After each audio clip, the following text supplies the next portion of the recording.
할렐루야. 오늘은 고린도전서 15장 35절에서 38절 말씀을 본문으로 몸의 부활이란 제목으로 말씀의 은혜를 나누겠습니다. 코로나 팬데믹으로 너무나 이 어려운 상황 속에서 부활절을 맞이한다는 것은 참으로 우리에게 큰 기쁨이 아닐 수가 없습니다. 부활의 기쁨이 사랑하시는 성도님들 모든 가정에, 그리고 직장에, 사업장에 함께하기를 축원합니다. 고린도전서 15장, 오늘 우리가 상고해 볼 장은 부활이라는 주제를 다루고 있습니다. 그래서 부활장이라고 부릅니다. 고린도전서 13장은 사랑장이고 15장은 부활장이죠. 타 종교는 윤회를 말합니다. 그런데 기독교는 부활을 말합니다. 윤회는 사람이 죽으면 개나 말이나 또는 다음에 사람으로 다시 환생한다는 것을 말합니다. 그러나 기독교의 부활은 사람이 죽으면 다시 살아나 영원한 동질성을 갖고 사는 것을 의미합니다. 그러므로 윤회와 부활은 근본적으로 다릅니다. 사도 바울은 고린도전서 오늘 우리가 상고할 15장에서 이토록 자세하게 부활이라는 주제를 다룰 필요가 있었을까요? 12절 말씀에 보면은, 고린도전서 15장 12절 말씀을 보시기 바랍니다. 그리스도께서 죽은 자 가운데서 다시 살아나셨다 전파되었거늘 너희 중에 섰던 사람들은 어찌하여 죽은 자 가운데서 부활이 없다 하느냐 라고 말씀합니다. 무슨 말씀이에요? 그러니까 고린도 교회 성도들 가운데 부활이 없다고 생각하는 사람들이 많았다는 것입니다. 고린도 교회는 사도 바울이 2차 선교여행을 하던 가운데 1년 6개월 동안 사역을 하면서 세운 교회였습니다. 바울의 1, 2차 선교여행 기간을 통틀어 가장 오래 머물며 바울이 사역한 것이 바로 고린도 교회입니다. 그런데 교인들 가운데는 유대인, 헬라인들이 많이 있었습니다. 그러나 그들은 그리스도인들이 되기 전에 가지고 있었던 생각들을 다 벗어버리지 못한 사람들이었습니다. 우리 믿음의 성도들도 그럴 수가 있어요. 예수를 믿기 전에 본인이 생각했던 거라든지 사상이라든지 종교적인 거라든지 이런 것을 갖고 있을 수가 있습니다. 유대인들 가운데 사두개인들은 부활이 없다고 생각하는 사람들이었습니다. 그들은 부활이 없다고 생각했을 뿐만 아니라 영도 없고, 그냥 영이 없으니까 사람은 뭐예요? 육체만 있다는 거죠. 공산주의자들이 그렇죠. 육체만 있다는 거예요. 그래서 사람들을 쉽게 죽입니다. 그리고 당연히 귀신도 없다고 생각했습니다. 영적인 세계가 없는데 귀신이 뭐가 있느냐, 이렇게 사두개인들은 생각했던 것입니다. 또한 헬라인들은 어려서부터 들어온 헬라 철학이 그 사상이 몸이 배어 있었습니다. 헬라 철학은 사람의 육신이란 영혼의 감옥과도 같은 것이라고 주장했습니다. 육신은 흙으로 돌아가도 영혼은 불멸한 것이다. 그러니까 우리 육신은 흙으로 돌아가서 이제 썩어버리지만은 우리에게는 영혼은 불멸한 것이다 해서 영혼 불멸설을 그들은 주장했습니다. 사도행전 17장 32절 말씀에 보면은 그들이 죽은 자의 부활을 듣고 어떤 사람은 조롱도 하고 어떤 사람은 이 일에 대하여 내 말을 다시 듣겠다 하니 라고 말씀합니다. 헬라인들에게 영혼의 불멸 사상을 늘 들어오던 익숙한 이야기였지만 육신의 부활, 육신의 불멸이라는 말은 대단히 생소한 사상이 되었습니다. 그렇죠. 영혼은 불멸한다고 말은 들었는데 육신이 부활하다니, 육신은 썩어서 흙으로 돌아가는데, 그렇게 생각했던 사람들이니까 생소할 수밖에 없었습니다. 이처럼 사두개인들의 배경을 가진 유대인들과 헬라 철학을 배웠던 헬라인들은 죽은 사람들의 육신이 다시 부활할 수 없다는 그 생각을 가진 공통점을 가지고 있었습니다. 그래서 사도 바울은 고린도 교회 성도들 가운데 부활의 진리에 굳게 서 있지 못한 일부를 위해 고린도서 15장 말씀을 성령의 감동을 받아서 기록한 것입니다. 이 고린도서 15장은 사도 바울이 예수 그리스도가 죽은 자 가운데서 살아난 것은 역사적인 사실임을 강조하고 있습니다. 상상 속의 부활이 아니고, 실화 속의 부활이 아니고, 소설 속의 허구가 아니라 500명이나 넘는 많은 사람들이 예수 그리스도의 부활의 몸을 직접 보고 체험한 역사적인 사실이라는 것을 말씀하고 있습니다. 오늘 우리가 보고 있는 고린도전서 15장 3절에서 4절 말씀을 우리 보시겠습니다. 내가 받은 것을 먼저 너희에게 전하였노니 이는 성경대로 그리스도께서 우리 죄를 위하여 죽으시고 장사 지낸 바 되셨다가 성경대로 사흘 만에 다시 살아나사. 아멘. 그리고 이 말을 굳게 지키고 헛되이 믿지 아니하였다면 구원을 받으리라 라고 말씀합니다. 부활을 믿는 사람은 천국에 가는 것이고 믿지 않는 사람은 천국에 들어가지 못하는 것입니다. 13절 말씀에 보면은 만일 죽은 자의 부활이 없으면 그리스도도 다시 살지 못하였으리라 라고 말씀합니다. 그리스도의 부활이 역사적인 사실이며 첫 열매가 되어서 그리스도를 믿는 사람들은 나중 열매로 다 부활하게 되는 줄로 믿습니다. 예수는 부활하셨고 그를 믿는 우리도 모두 다 부활하게 될 줄로 믿습니다. 예수 그리스도의 부활이 사실이 아니라면 기독교는 말도 안 되는 엉터리 종교가 되고 만 것입니다. 예수님의 부활이 역사적인 사실이 아니고 한다면 기독교는 완전히 무너지고 마침내 엄청난 결과를 초래하고 말 것입니다. 거짓된 종교가 되고 말 것입니다. 14절에 19절은 그것을 논중하고 있습니다. 그리스도께서 다시 살지 못하셨다면 우리의 믿음도 헛것이고, 그렇죠. 예수 그리스도께서 부활하지 않았다면 우리가 지금 믿는 믿음도 헛것이라는 것이에요.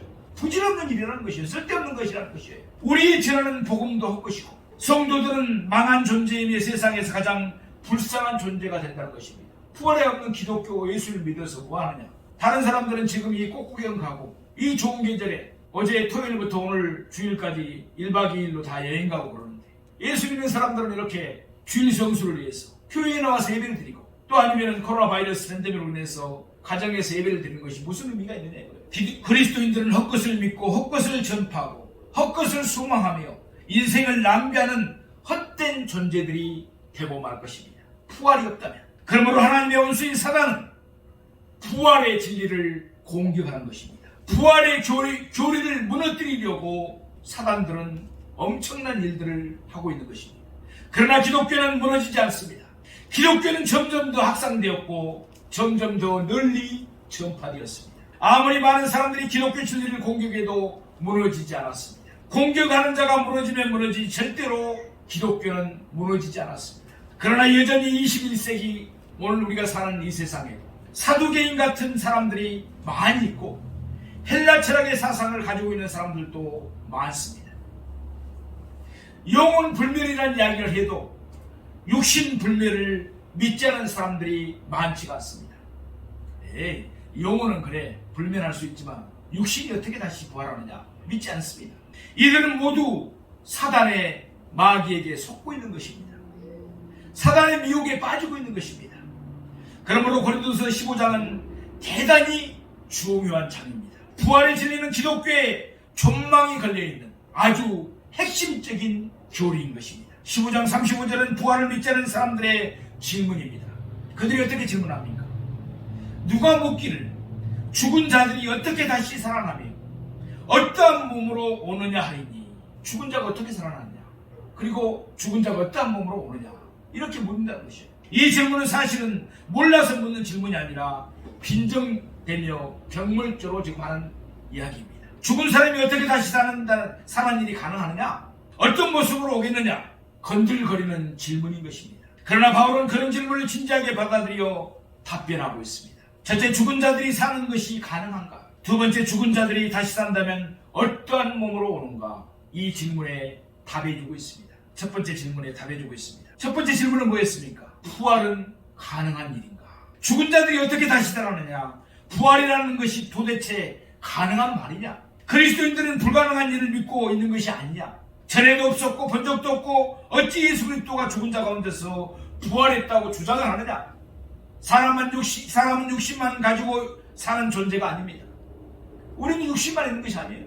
육신이 있는 반면에 영혼이 있는 줄로 믿습니다. 그러나 공산주의들은 어때요? 육신만 있다고 생각합니다. 특히나 북한 공산주의자들은 그래서 사람들을 또 그렇게 함부로 죽이는 거죠. 성경은 사람이 영과 육신으로 이루어져 있는 존재라는 것을 우리에게 가르쳐주고 있습니다. 그러므로 사람은 영혼과 육신이 결합된 존재인 것입니다. 그래서 죽음이란 영혼이 육신을 떠나는 것입니다. 죽음이 다른 것이 아니에요. 영혼이, 몸과 같이 있던 영혼이 육신을 떠나는 것, 그게 바로 죽음이에요. 그리고 육신은 다시 흙으로 돌아갑니다. 우리가 흙으로 만들어졌기 때문에. 아마도 임종의 순간을 가장 많이 지켜본 사람들은 의사 아니면 우리 목사들일 것입니다. 목사들은 임종 예배를 드리며 숨이 넘어가는 순간을 자주 봅니다. 그렇게 사람의 숨이 넘어가는 순간이 바로 영혼이 육신이 분리가 돼서 그런 순간인 것입니다. 영혼이 떠나면 그 사람의 얼굴이 바뀝니다. 그래서 얼굴을 보면 영혼이 떠났다는 것을 알 수가 있습니다. 영혼이 육신을 떠나게 되면 신자의 영혼은 죄를 용서받고 천국에 들어가는 줄로 믿습니다. 그리고 그런 천국에 들어가 평안을 누립니다. 사랑하시는 여러분, 사람이 죽어 있는 모습만 봐도 이 사람이 천국 간 영혼인지 아니면 지옥 간 영혼인지 알 수가 있어요. 대형 교통사고가 나서 많은 사람들이 죽었습니다. 그리고 영안실에 이제 해줬어요. 안타깝게도 목사님이 이제 섬기는 교회 성도들도 그 몇 명이 있었어요. 그래서 목사님이 그 영안실에 이제 갔습니다. 가서 보니까 예수 믿은 사람들의 얼굴과 믿지 않은 사람들의 얼굴이 확연히 분류가 되더라는 거예요. 교통사고 나서 순식간에 사망을 했는데도 예수를 믿는 사람들의 얼굴은 너무너무나 평안하더라는 거예요. 그러나 예수를 믿지 않고 사망한 사람들은 교통사고 났으니 얼마나 그 상황, 그 두려움이 몰려오고 그러겠습니까? 얼굴들이 다 일그러지고 코에서 막 피가 흘리고 얼굴만 딱 봐도, 표정들만 봐도 딱 알 게 있더라고요. 사랑하시는 여러분, 우리가 만약에 천국이 없고 지옥이 없다면, 부활이 없다면 예수 믿을 필요가 뭐가 있겠습니까? 우리는 부활이 있는 것을 믿는 것처럼 천국이 있는 것을 믿습니다. 지옥이 있는 것을 믿습니다. 반면 불신자의 영혼도 마찬가지로 육신과 다시 결합하여 지옥에 떨어져서 예수님 부활할 때 영원한 형벌을 받는 것입니다. 우리가 생각할 때 이런 생각을 할 수가 있어요. 예수 믿는 사람만 죽었다가 다시 부활하겠지. 아닙니다. 예수를 믿지 않은 사람도 부활합니다. 예수를 믿는 우리는 영원히 이제 주님과 함께, 예수님과 함께 영생 복락을 누리게 됩니다. 그러나 예수를 믿지 않고 죽었던 영혼들은 이제 육신과 결합돼서 부활하되 그들은 영원한 지옥의 형벌을 받게 되는 줄로 믿습니다. 사랑하시는 성도 여러분, 생명의 부활을 하시겠습니까? 아니면 사망의 부활을 하시겠습니까? 당연히 우리는 생명의 부활을 해야 될 줄로 믿습니다. 지옥에 떨어져 영영한 고통을 받으면 되겠습니까? 성경에서 지옥은 불과 유황불이 타는 곳이라고 했습니다. 구더기를 소금친다 하는 곳이라고 했으며 한 번 들어가면 다시는 나올 수 없는 것이라고 말씀하고 있습니다. 부활이 가능한 것입니까? 이런 질문하는 사람들은 사람의 육신은 죽으면 시간이 지나 모두 먼지가 되어서 날아가 버릴 텐데 어떻게 다시 살아날 수가 있겠는가 생각하는 사람들입니다. 한번 생각해 봅시다. 요즘 코로나 팬데믹으로 인해서 겨울철에서 봄으로 이 한절기가 되면은 많은 사람들이 또 이때 많이 돌아가십니다. 연세가 특히 많으셨다든지 지병이 있으신 분들. 그런데 코로나 팬데믹으로 인해서 특히나 이 시기에 많이 돌아가셨죠. 그래서 장례식장이 10,000원이고 화장터들이 10,000원이고 그러잖아요. 그럼 한번 생각해 봅시다. 화장을 해서 가루만 남아 공중에 뿌려지거나 물에 들어가서 이제 안전히 수장이 됐을 때 어떻게 다시 살아날 수 있겠는가? 믿음이 없는 사람들은 당연히 없다고 생각할 수밖에 없어요. 그렇겠죠? 한국전쟁 때 폭발물이 터져 죽었는데 그래서 온몸이 산산조각이 되어버렸는데 그 썩어 없어지는 사람이 어떻게 다시 살아날 수 있겠는가? 이런 의문을 가질 수 있어요. 고린도전서 15장 36절에 보면은 어리석은 자여 내가 뿌리는 씨가 죽지 않으면 살아나지 못하겠고 아멘. 바울은 36절에 대단히 간단한 예로 대답하고 있습니다. 식물 세계를 보면 씨앗이 땅에 떨어져 부러져서 죽는 것을 보게 됩니다. 그런데 거기서 싹이 나고 줄기가 생기고 잎이 나오고 열매가 맺힙니다. 그 씨가 떨어져서 그대로 있으면 열매 맺히지 않습니다. 싹이 나지 않습니다. 식물세계의 자연법칙에도 얼마든지 부활의 진리가 있다는 것입니다. 씨앗이 죽지 않으면 어떻게 싹이 나고 줄기가 생기겠습니까? 식물세계에도 부활이라는 것이 있다는 것을 말하고 있습니다. 바울이 직접적으로 언급하지는 않았지만 곤충이나 동물 세계도 마찬가지입니다. 애벌레 속에서 뭐가 나옵니까? 호랑나비가 나옵니다. 매우 놀라운 일이 아니에요. 또 애벌레가 깨지면서 뭐가 나와요? 잠자리가 나옵니다. 아주 놀라운 일이 아닐 수가 없습니다. 죽어서 다시 사는 이 부활의 현상은 얼마든지 우리가 식물이나 동물 세계에서도 볼 수가 있는 것입니다. 예수님의 요한복음 12장 24절에서 이 진리를 말씀하셨습니다. 내가 진실로 진실로 너희에게 이르노니 한 알의 밀이 땅에 떨어져 죽지 않냐면 한 알 그대로 있고 죽으면 많은 열매를 맺느니라. 아멘. 우리는 밤이 되면 잠자리에 듭니다. 참 잠을 편안하게 잠자는 것도 행복입니다. 잠을 못 자는 사람들, 불면에 시다는 사람들 많아요. 그분들은 정말 예수님 앞에 나오셔서 예수님 믿어야 됩니다. 우리 교회처럼 치유하는 교회에 나오셔야 됩니다. 하나님이 사랑하는 자에게 단잠을 주실 줄로 믿습니다. 그런데 잠자는 시간 동안 무슨 일이 어떻게 되는지 우리는 인지할 수가 없습니다. 그런데 아침이 되면 잠에서 깨어납니다. 그러면 우리는 죽음과 부활을 매일같이 예행 연습하고 있다고 할 수 있습니다. 밤에 잠을 자는 것은 죽음을 연습하는 것이고 아침에 깨는 것은 부활을 연습하는 것이라고 할 수 있습니다. 어떤 사람은 하루에도 몇 번씩 연습하는 사람이 있습니다만 왜 부활이 없겠습니까? 부활은 가능한 줄로 믿습니다. 두 번째 질문입니다. 죽은 자들은 그러면 어떤 몸으로 오느냐? 자, 부활을 했어요. 그럼 어떤 몸으로 오겠는가? 이 말이에요. 굉장히 경멸적인 어투로 그들이 물어본 것입니다. 지금보다 더 잘생긴 얼굴이 되는 것입니까? 아니면 미녀로 오는 것입니까? 혹시 남자가 여자로 오는 것입니까? 여자가 남자로 오는 것입니까? 지금 살아있는데 혹시 다른 사람이 되는 것은 아닙니까? 그때 알아볼 수는 있는 것입니까? 똑같은 몸입니까? 아니면 다른 형태의 몸입니까? 그런 식의 질문인 것입니다. 이 질문에 사도 바울은 두 가지로 답을 해주고 있습니다. 첫째는 부활의 몸은 질적으로 완전히 다른 몸이 될 것이라는 것입니다. 질적으로 완전히 다른 몸이 된다. 완전히 다릅니다. 그러니까 옥수수나 밀의 씨앗이 심으면 나오는 것은 전혀 다른 형체가 나온다는 것입니다. 질적으로 다르다는 것입니다. 마태복음 22장 30절 말씀에 보면 부활 때는 장가도 아니가고 시집도 아니가고 하늘에 있는 천사들과 같으니라. 아멘. 우리 몸이 천사들과 같아진다고 했습니다. 장가가고 시집가는 것이 아닙니다. 그때에는 인구 증가할 필요가 전혀 없습니다. 영생을 누리는 사람은 더 이상 인구가 증가되지 않습니다. 그러면 무슨 재미로 살겠습니까? 결혼도 안 하는데. 시집가고 장가가는 것이 재미있습니까? 물론 육신의 몸을 갖고 있을 때는 무시할 수가 없죠. 이 땅에 있으면서.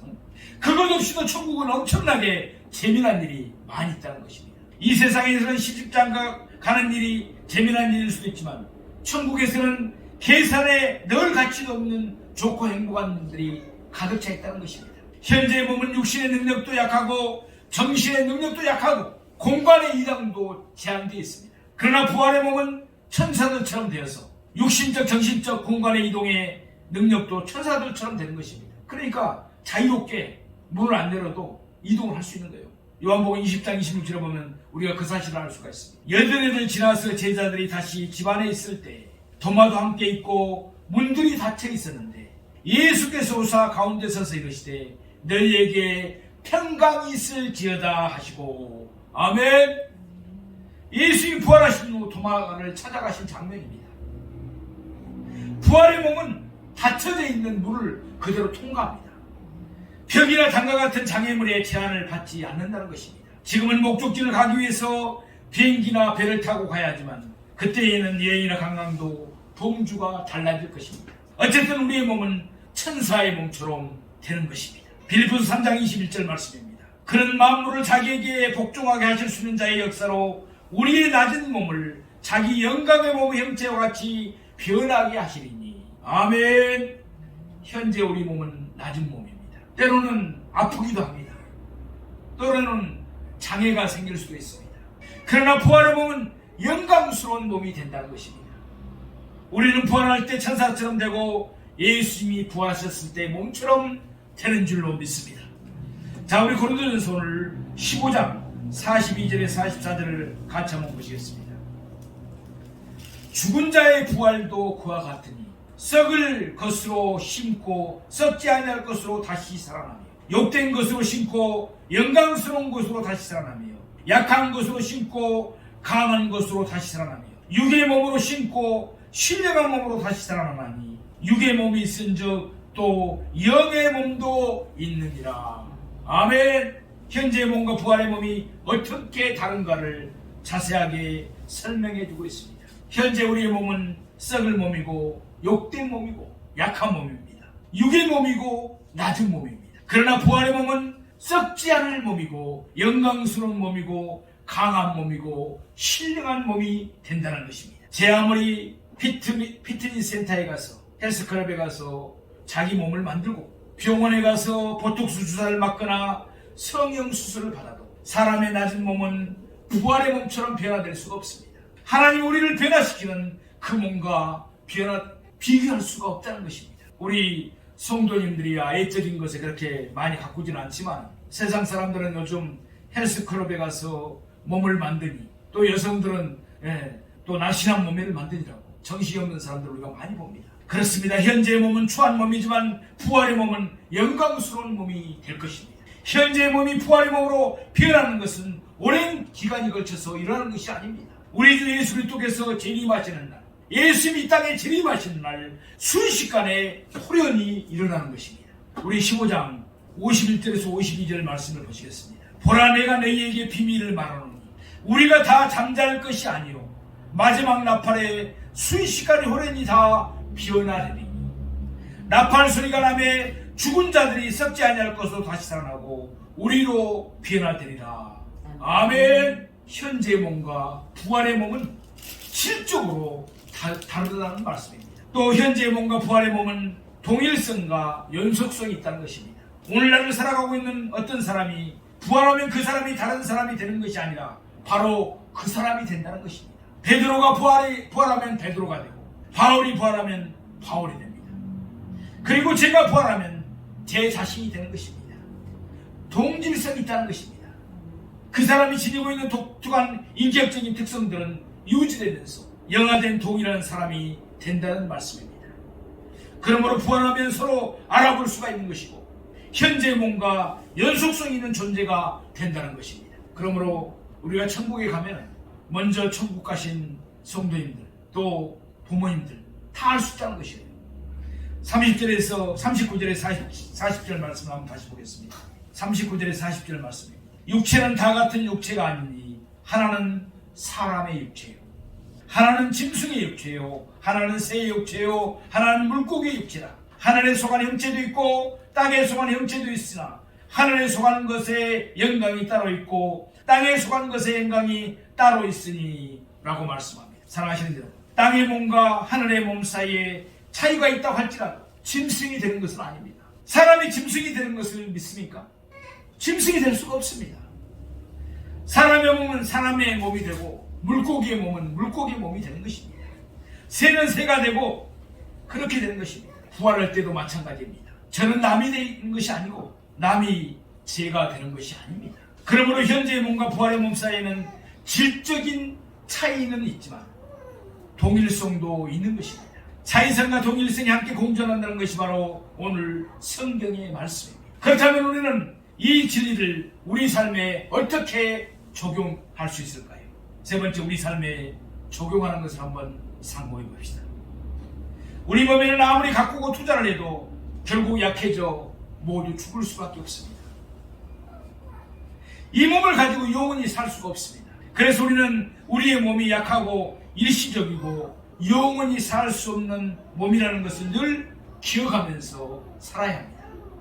나는 이 몸을 한번 벗어나야 하는 존재라는 그 인식을 가져야 된다는 것입니다.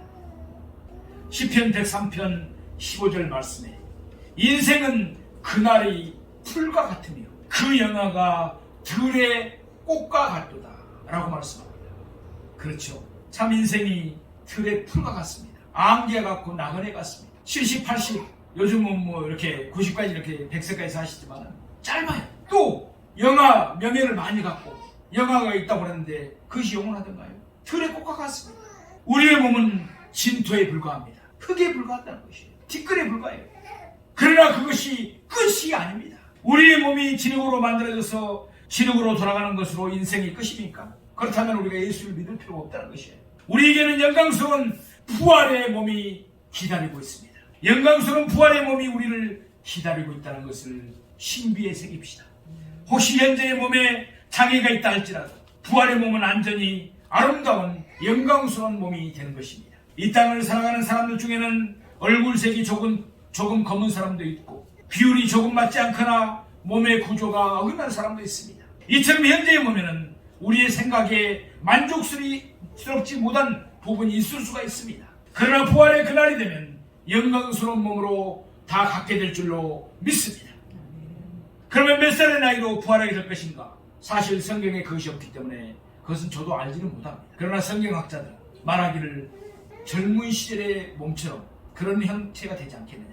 물론 영광스러운 몸이지만 이렇게 말하는 학자들이 많습니다. 그리고 우리의 몸은 영광스러운 몸으로 부활할 것입니다. 우리 성도들은 모두 천국에서 다시 만나 영원히 살아갈 존재입니다. 그러므로 한 분 한 분이 중요합니다. 먼저 천국에 간 우리 부모와 가족, 친지들을 만나게 될 것입니다.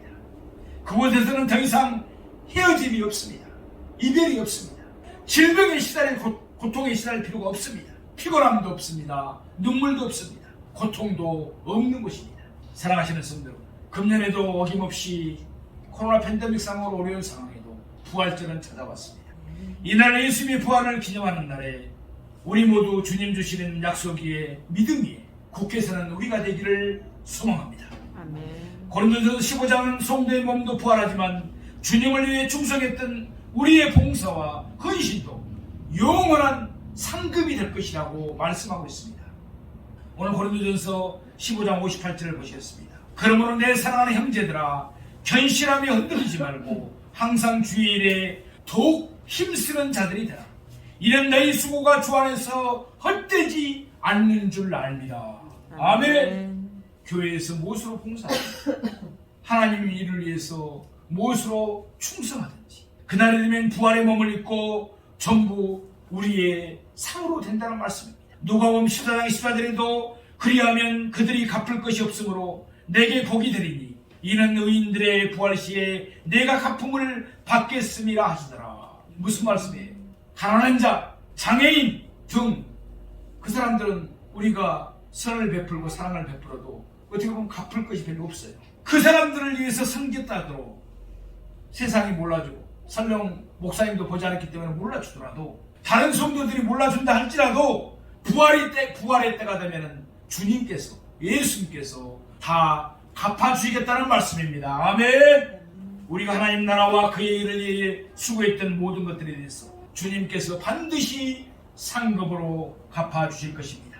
마지막 나팔 소리가 나고 예수님께서 구름 타고 강림하실 때 예수님께서 거하다가 죽어 땅에 묻힌 성도들이 무덤을 깨뜨리고 부활해서 다시 만나게 될 것입니다. 지금은 비록 연약한 몸으로 질병에 시달리고 구패한 몸이지만 그날의 순식간에 호련히 변하여 다시는 썩지 아니할 변화처럼 공중에서 재림할 예수님을 만날 것을 우리는 믿습니다. 그날에는 그토록 오랫동안 인류에게 공포를 주며 절망을 안겨주던 우리의 원수 사망이 우리 앞에 무릎을 꿇게 될 것입니다. 아멘. 주님은 사랑하는 하나님의 자녀들에게 영원한 승리를 선물로 안겨주실 것입니다. 아멘. 부활절 아침에 우리 모두 주님이 우리에게 약속하신 부활체의 선물, 승리의 선물, 보상의 선물을 믿음으로 바라보면서 항상 주의 일에 더욱 힘쓰는 우리 모두가 되기를 주님의 이름으로 축원드립니다. 아멘. 기도드리겠습니다.